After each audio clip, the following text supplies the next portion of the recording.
buisson était un buisson normal jusqu'à ce qu'il brûle sans être consumé. Le bâton était très ordinaire jusqu'à ce qu'il devienne un serpent. Dans le nord des États-Unis, il y a des vergers de pommiers. Il arrive un moment dans leur vie où ils produisent plus de pelures que de fruits.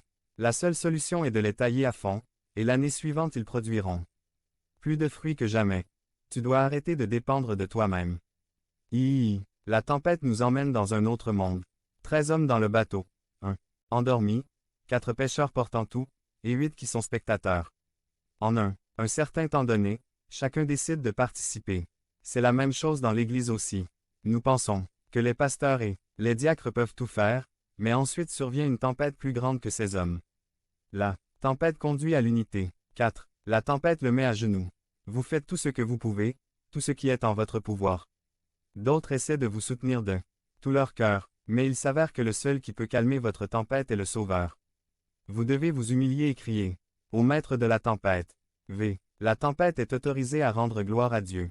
Elle produit l'unité. Elle nous fait comprendre que nous ne pouvons pas tout faire par nos propres forces. Un homme d'affaires a survécu au grand incendie de Chicago en 1874.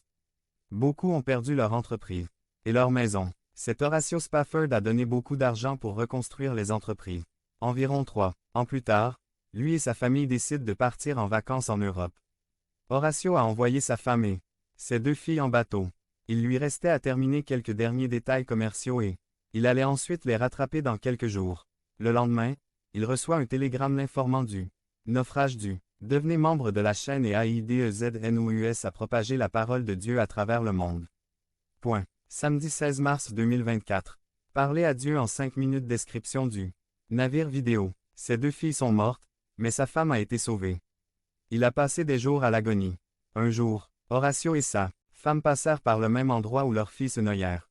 Avec l'inspiration du Saint-Esprit, il a composé le désormais célèbre hymne Tout va bien avec mon âme. Devenez membre de la chaîne et AIDEZNOUS à propager la parole de Dieu à travers le monde. Samedi 16 mars 2024.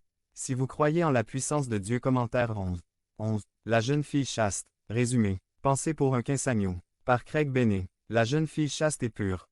Esther 4. 14. Si vous restez silencieux à ce moment, le soulagement et la libération des Juifs viendra d'ailleurs. Mais toi et la maison de ton père périrait. Et qui sait si c'est pour un moment comme celui-ci que tu es venu au royaume. Esther était une jeune fille pieuse.